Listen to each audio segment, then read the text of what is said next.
하나님께서 욥을 인정하셨거든요.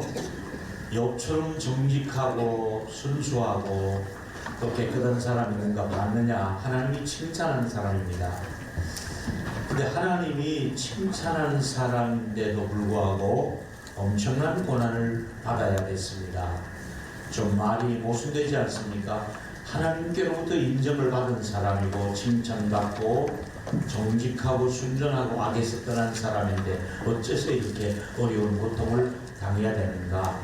욥의 고통은 정도로 우리가 상상 못할 정도로 그의 몸을 기와장을 가져와서 온몸을 긁을 정도로 온몸에 악창이 나서 기와장으로 몸을 긁을 정도로 피부병이 온몸에 그야말로 아프고 힘든 그런 시간을 여기 지금 보내고 있습니다. 근데 여러분 아시는 것처럼 오늘은 욥기서를 제가 다루면서 이 하늘에서의 어떤 경합이 있었습니다. 무슨 말인가 하면 하나님과 사단의 대결이 먼저 있었습니다. 가만히 있는 욥을 놓고 하나님이 칭찬했거든요. 그랬더니 사단이 하나님이 그만큼 잘해주니까 욥이 그렇게 잘하는 것 아니겠습니까? 하나님 울타리가 되어주셨고 축복해 주셨고 하니까 욥이 저렇게 잘하지. 만약에 욥이 울타리가 흔들리기 시작하고 어려움 당해도 끝까지 하나님을 잘 섬긴다고 할 수 있겠습니까? 하고 하나님과 사단 사이에 논쟁이 있었습니다. 하나님은 욥은 그렇지 않다고 말씀하시고 사단은 아닙니다. 욥이 워낙 하나님이 보호를 받고 나니까 축복을 받고 나니까 저렇게 하지. 만약에 욥이 저 축복을 다 이렇게 무너지고 나면 그래도 하나님을 잘 섬길 수 있겠습니까? 논쟁을 계속하다가 결국은 어떻게 됩니까? 이 두 세력의 논쟁이 오늘 본문의 욥기를 시작하면서 우리가 풀어나가야 될 문제입니다. 조금 전에 읽었습니다만 욥기 1장 8절에서 10절 내용에 보니까 이런 내용이잖아요. 8절은 하나님께서 욥을 칭찬하는 내용입니다. 아니 욥이 칭찬을 당하는데 왜 고통을 겪어야 하는 얘기를 우리가 여기서 풀어가는 겁니다. 사단의 개입이 있었습니다. 사단이 9절에 보니까 욥이 어찌 까닭 없이 하나님 다 욥이 잘하는 데는 까닭이 있습니다.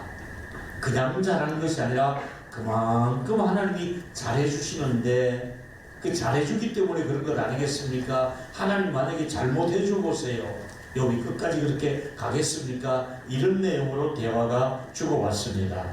여기서 이제 사단의 논리가 받아들여집니다. 사단이 자꾸 그렇게 하니까 하나님이 사단의 말을 허용을 해서 들어주면서 그래 그러면 한번 해보자. 그래서 결국은 어떻게 됩니까?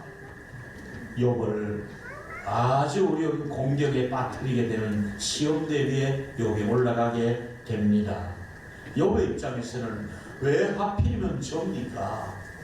하나님 왜 이 지구상의 수많은 사람들 중에 왜 하필이면 나를 가지고 그럽니까?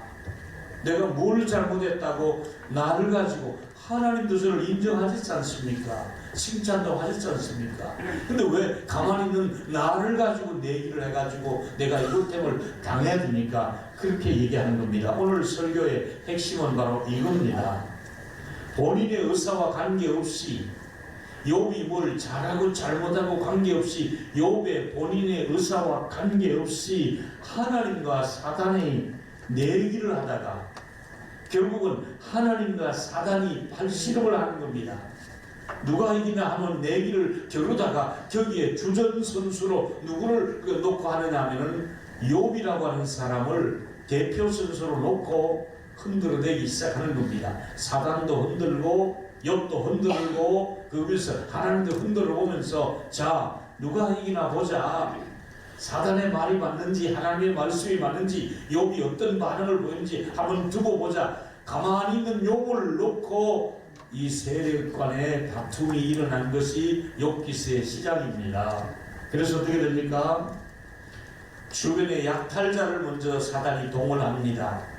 약탈성이 있는 민족을 동원해가지고 욥이 가지고 있는 재산을 약탈해가기 시작하고 그 다음에 하늘에서 불이 내려와서 태우기 시작하고 마지막은 욥의 자녀들까지 몰살시키는 이런 작업을 사단이 들어가기 시작하는 것이잖아요.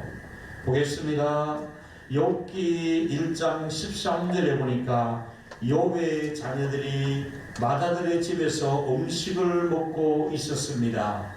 그때 이제 첫 번째 불행스러운 사건은 14절에 소는 한가록에 밭을 갈고 있고 나귀는 풀을 먹고 있는데 갑자기 스바 사람들이 달라들어서 약탈자들이 달라들어서 욥의 모든 재산을 다 빼앗아갔다는 보고가 들어옵니다. 근데 그 보고가 들어오자마자 그 말이 끝나기도 전에 욥기 1장 16절과 17절에 보니까 이 말 하는 동안에 하늘에서 또 불이 웬일로 떨어졌다는 겁니다. 이런 일은 없는 일인데 하늘에서 갑자기 불벼락이 떨어지면서 모든 것을 다 태워버렸다는 것입니다. 그 말을 하기도 전에 또 연이어서 불행이 닥쳐오는데 무슨 얘기입니까? 모든 그 종들을 죽이고 여기다가 뭐 말할 수 없이 칼로 죽이며 그 짐승들을 다 빼앗아갔다는 이런 악재가 계속해서 악재가 연속입니다. 제가 오늘 이 말씀에서 세 가지를 준비한 내용이 있습니다. 첫 번째는 지금 욥은 세 가지를 다 잃어버렸습니다. 한 가지만 잃어도 안타까운데 세 가지를 다 잃었습니다. 그 세 가지가 첫째는 재산을 잃었습니다. 누구나 그 재산은 소중한 것 아니겠습니까? 거기다가 자녀들을 잃습니다. 하나도 아니고 모든 자녀들이 태풍에 압사되어서 다 죽습니다. 한 자녀도 아니고 모든 자녀들이, 모든 가족이 어떤 펜션에 들어가서 가스가 터져 죽는데 여기 모든 자녀들이 바람에 태풍에 집이 무너지면서 다 죽었습니다. 거기다가 자기의 건강을 또 완전히 망가지게 됩니다. 여러분 여기서 어느 하나도 중요하지, 재산이 중요하지 않겠습니까? 자녀가 얼마나 소중합니까?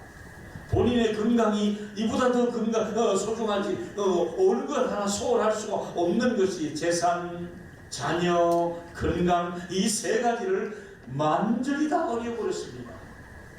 다 잃어버렸습니다. 여기서 우리는 인생이라고 하는 것은 이렇게 항상 전투를 치러야 됩니다.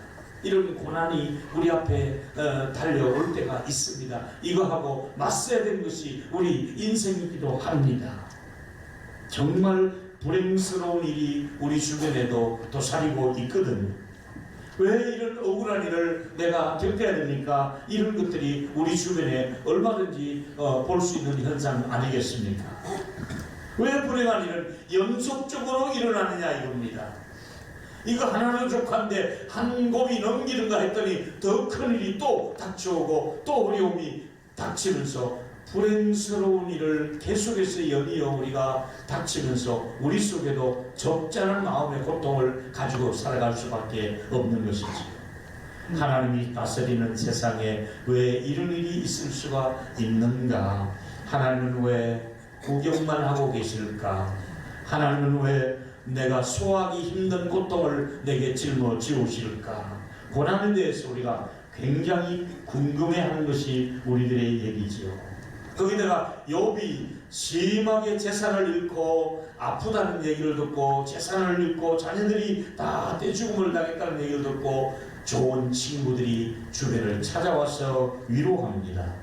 근데 위로가 아니라 막상 그 내용을 보면 권투시합을 하러 온 선수와 같습니다. 욥을 향해서 마구 말을 하면 욥이 또 그렇지 않다고 맞받아치고 또 받아치고 그래서 마치 리그에 싸우는 권투 선수처럼 욥과 맞대결을 친구들이 하고 있습니다. 이런 말을 합니다. 욥의 친구들이. 상식적으로 한번 생각해 보아라.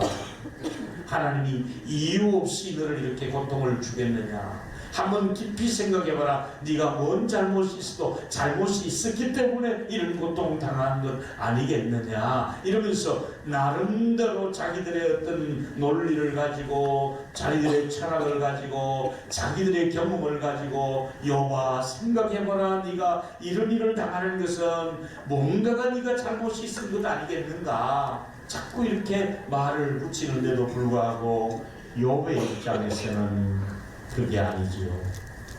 여러분, 우리가 사는 세상에서 잠시 우리가 고난당하는 사람들에게 우리 입장은 어떤 태도를 가지고 얘기했습니까?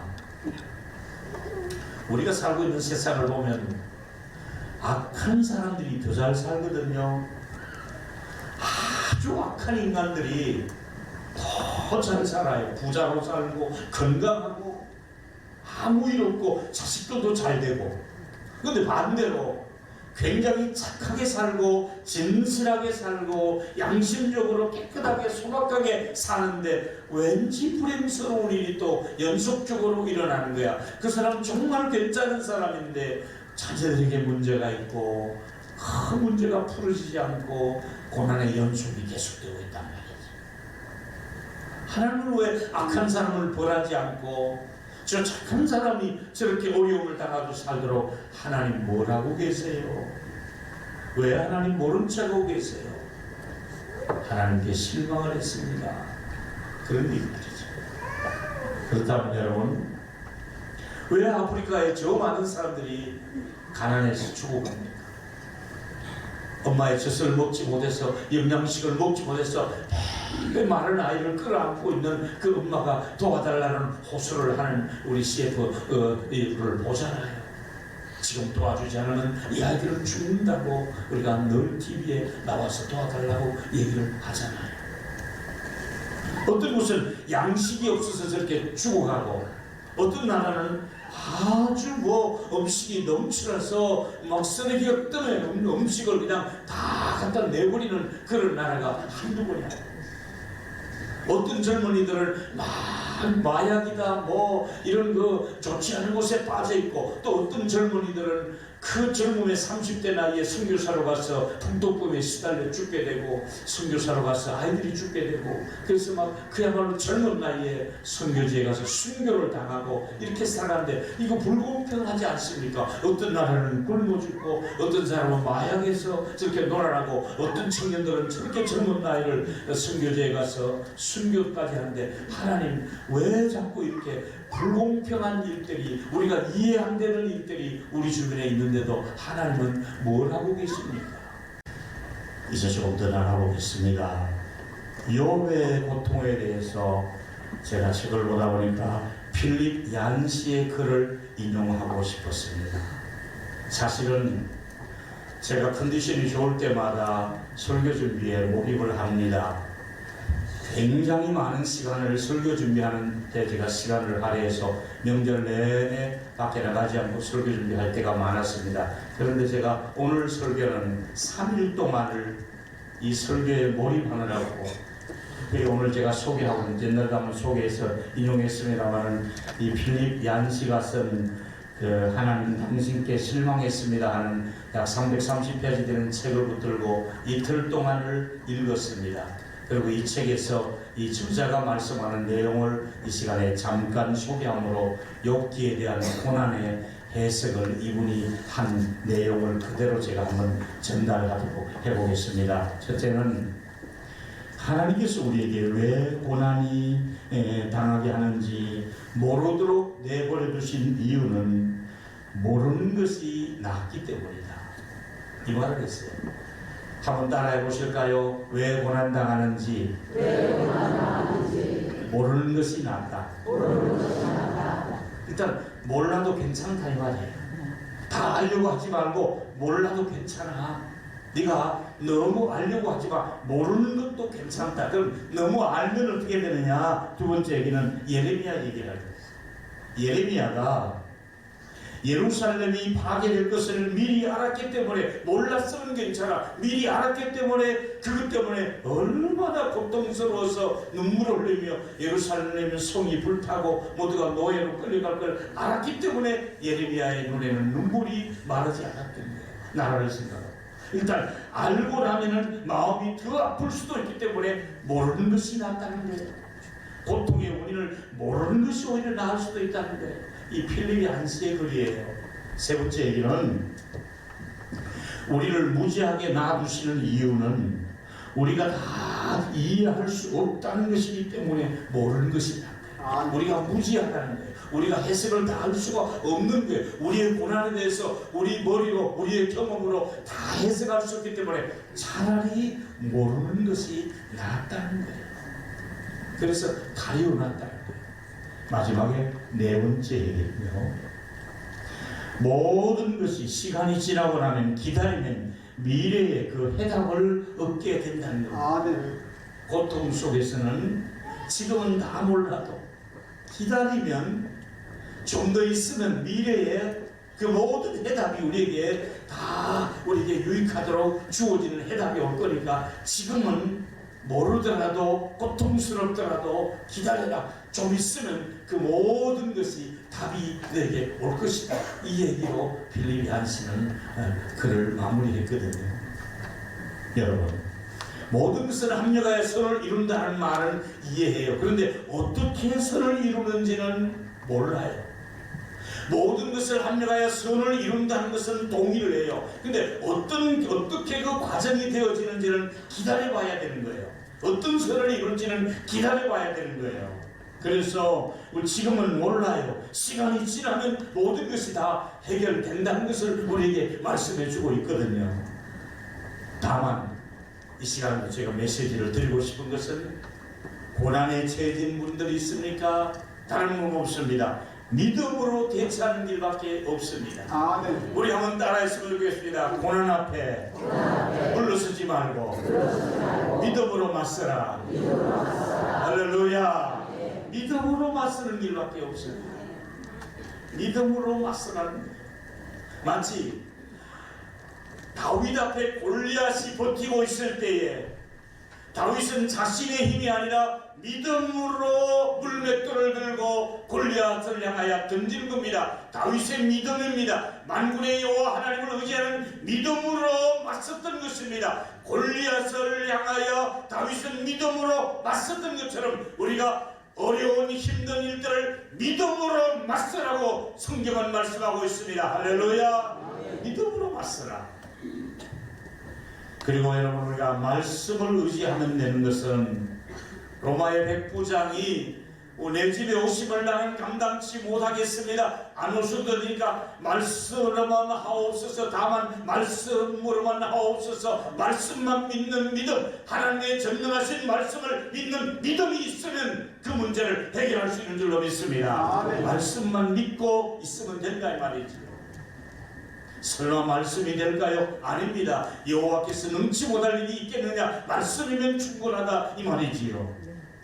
그래서 히브리서 11장의 모든 영웅들을 믿음으로 맞선 사람들, 믿음의 대열에서 이탈하지 않고 믿음으로 맞서서 끝까지 믿음의 영웅들이 싸워서 이겨낸 기록이 히브리서 11장의 전체 믿음의 영웅장들이 살아서 우리에게 증언합니다. 그렇습니다. 나도 어려움을 겪었습니다. 많은 어려움을 겪었습니다. 톱으로 몸을 켜기도 하고 끓는 가마에 집어넣기도 하고 뿐만 아니라 정말 유리하며 짐승의 껍질을 벗겨서 입을 정도로 방황하며 힘들고 순교했습니다만 끝까지 믿음을 포기하지 않았습니다. 믿음으로 맞섰습니다. 얘기합니다. 고난이 계시는 여러분, 고통 중에 있는 여러분, 해답은 바로 이거밖에 없습니다. 믿음으로 맞서시기를 주의 이름으로 축원하겠습니다.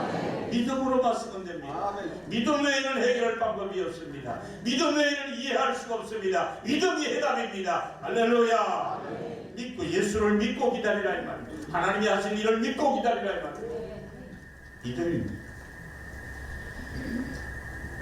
이 안개가 어서 그쳐가도록, 안개 속에는 방향을 감각을 잃어버리고 있습니다만 안개가 이제 그치게 되면은 그 안개가 그치는 동안에 안개 속에서도 우리가 해야 될 일은 하나님과의 친밀함을 유지하는 일입니다. 아멘.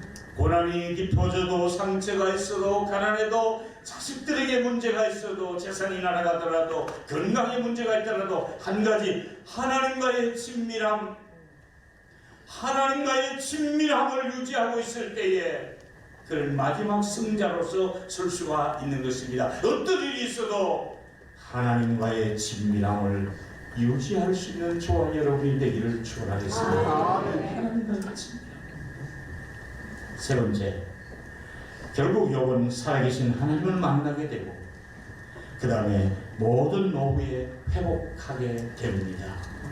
사실은 제가 오늘 이 설교를 준비하려고 3일 동안을 330페이지 되는 필리비안스의 책을 다 이틀 동안 읽고 하루 종일 정말 힘들게 설교 준비를 30분 설교하려고 3일 동안을 하루 종일 두문불출하고 제가 고난에 대해서 뭐라고 우리 성도들에게 얘기를 하며 끝을 내야 될까 고민했습니다. 왜냐하면 우리 성도들이 겪는 아픔을 제가 간접적으로 옆에서 보고 있잖아요. 정말 몸부림을 치면서 제가 하나님 뭐라고 결론을 내렸으면 좋겠습니까? 함부로 고난당한 사람들 앞에 말을 할 수도 없는 것이고 정말 고난이 극에 속하 있는 어려움을 처해 있는 우리 교우들 앞에 내가 뭐라고 말씀의 결론을 내리면 좋겠습니까? 그래서 나름대로 제가 설교 준비에 욥 기서를 준비하며 어려운 시간들을 혼자서 많이 보냈습니다. 하루 종일 이 본문을 붙들고 씨름을 했습니다. 결론은 제가 이렇게 내렸습니다. 결론은 욥이 고난에서 우리가 무엇을 깨달을 수가 있을까 하고 고민했는데 바로 이 부분입니다. 이미 앞에 했던 말입니다. 같이 한번 읽었으면 좋겠습니다. 시작. 우리가 겪는 고통이 지금은 다 이해할 수 없고 진리이지만 곧 하나님 앞에 가면 모든 것에 대한 모든 숙제가 풀릴 것을 기대하면서 아멘 주 예수여 오시옵소서라고 마무리하고 싶습니다. 모든 고통에 예수님이 오셔야 끝나는 고통이 될 줄로 믿습니다. 장애인 아들, 딸을 키우고 있는 부모님 여러분, 앞을 보지 못하는 시각장애인 여러분, 휠체어를 타야 되는 저와 여러분 계십니다. 자녀 때문에 가슴앓이를 앓고 있는 분이 계십니다. 재산의 손실을 당해 어려움을 당하고 있습니다. 그 누구도 여러분의 문제를 해결해 줄 수가 없을 때 오직 해결하실 분은 예수님이 오시니 아멘. 다 해결될 줄 믿기에 예수님 오심을 기다리는 계시록의 마지막 결론을 보면서 우리 한번 믿음으로 선포하며 기다려봅시다. 아멘 주 예수여 오시옵소서. 시작. 아멘 주 예수여 오시옵소서. 한 번만 더 시작. 아멘 주 예수여 오시옵소서. 한 번 더 시작. 아멘 주 예수여 오시옵소서. 그리고 또 하나 위로가 될 말은 로마서 8장 18절. 현재의 고난을 장차 우리에게 나타날 영광과 좋게 비교할 수 없다. 현재 정말 처절하게 고난의 무게가 무거워서 쩔쩔매는 엄마들이 있습니다. 고통스럽게 아이를 키우고 있고 그리고 아픈 아이를 키우고 있고 아픈 어른을 모시고 비판을 당하며 신앙생활을 하고 있고 가난해서 헤어나지를 못하고 실명을 끌어안고 살아간다면 현재 이 고난은 장차 닥쳐올 영광하고는 좋게 비교할 수 없다고 말씀하고 있습니다. 아멘. 여러분 주님 오시면 모든 것이 보상받고 상록으로 바뀌어질 그런 영광스러운 날이 올 줄 믿으시기 바랍니다. 그 부분을 이렇게 읽어보십시오. 그리고 시작. 그리고 반드시 시작. 그리고 반드시 욥을 회복시켜 주신 것처럼 육신적인 아픔과 현재의 문제와 영적인 고통까지도 회복시켜 주시는 그분의 손길을 사모하시기를 소원합니다.